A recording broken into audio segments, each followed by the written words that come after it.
Go. Get ready, please. Yeah.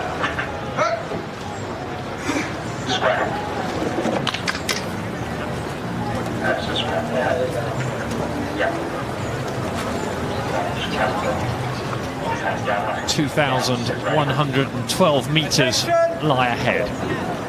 Go. A mile and 550 yards of hard graft. Off they go from Temple Island. And edging ahead, Oxford Brookes University A had a very good start against the University of California. There's not much in it, but Oxford Brookes University just slightly sharper at the start. We just have to stretch it out to the barrier to see who will be able to start to inch ahead here. Two perfectly matched boats.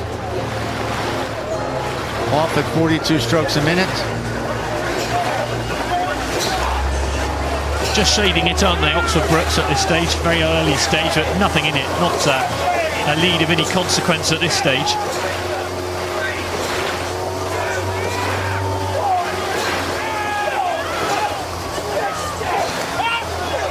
There's a lot of noise in these eights as well. You can hear the shouts of the stroke. Noise from the bank. Charlie Clark is the cox you can see there, closest to the camera, setting the rhythm in the stroke seat. Neither crew wanting to concede the early lead to anyone else, so they're both keeping their stroke rating very high.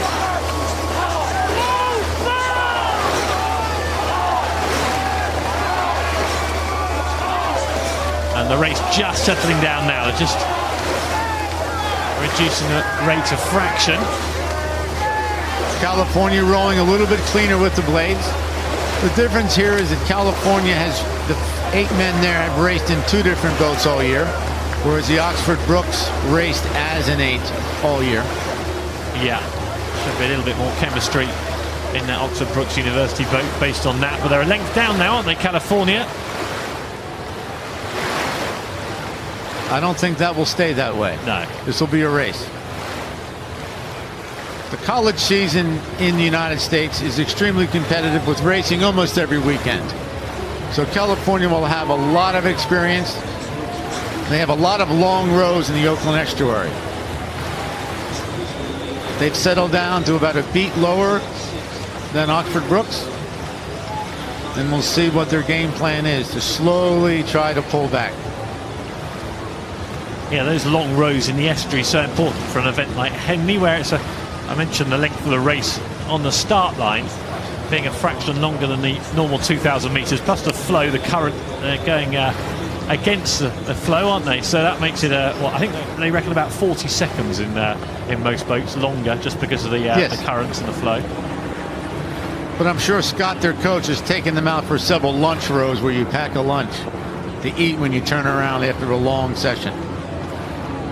A lunch row, that's what they call it, is it? Out for a picnic. Now Oxford Brookes has settled down nicely. There's not nearly the white water coming from that boat. They've settled in to a much nicer pace than I saw earlier. This is actually Oxford Brookes' B boat that's lost to their A boat all season long. But they've been second in every regatta. So they've beaten everyone else's first boat. So this is technically Brooks' second-ranked crew at the regatta. Yes. But probably the favourites of the competition based on their stellar season. And the one time the first boat stayed home, this B boat won the Ghent regatta. It's a great effort from them. Now they are. There's the Cox, Charlie Clark.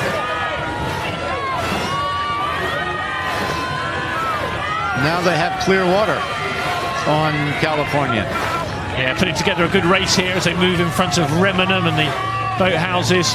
Remenham Club you can see in the background there. This is a very good performance from Oxford Brookes University. Well, they've been a good team, even though they're the B boat. They've beaten both Isis and Goldie this year. So they're conceding nothing to anyone. Is that a double negative? No, nothing to no one would be double negative. Yeah. Okay. They don't like to lose. That's definitely acceptable on the ground. Now they're nice and relaxed. I mean, yeah, they do look relaxed and smooth. We're looking forward to that final tomorrow as they come into the enclosures. See Stewart in the background, the finish line not too far away. Lunch awaits for everybody. This is the final race before the lunch break then here on Henley Regatta. Semi-finals day. And the University of California know the game is very nearly up. I would have to rank Oxford Brookes here as a very strong contender for the winning tomorrow. Yeah. Over the shoulder, Charlie Clark looks a long look round over his left shoulder to see on the Berkshire station where the University of California are. He'll be absolutely delighted to see they're a long way back. This is where the crew enjoys the advantage over the coxswain. They can see the other crew and enjoy the last 200 meters of the race, which is all they've got left now.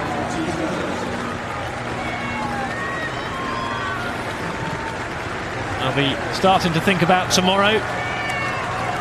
They'll face Yale in the final, who beat the University of London earlier on in the Temple at 10:50.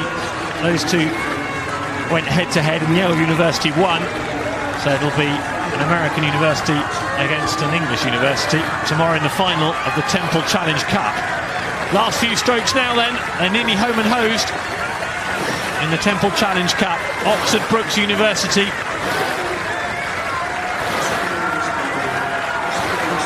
Technically Brooks' second-ranked crew at the regatta. They don't look second best in that, do they? Not at all.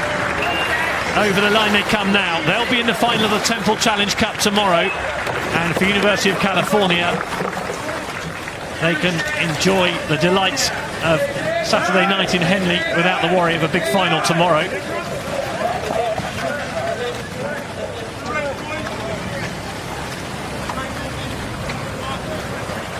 That was another stellar performance from a surprise crew this summer, Oxford Brookes University. It was a good race. The first half of the race was very tight, but they just settled down into a rhythm a little bit quicker, didn't they? Yes, they just were able to gradually take inch, 2, 3 inches a stroke, and before you know, they had a length. You can see how rough they were at the start, but they really settled into a nice pace. They're light and they're bright. You see how they're not letting the boat slow down at all between strokes.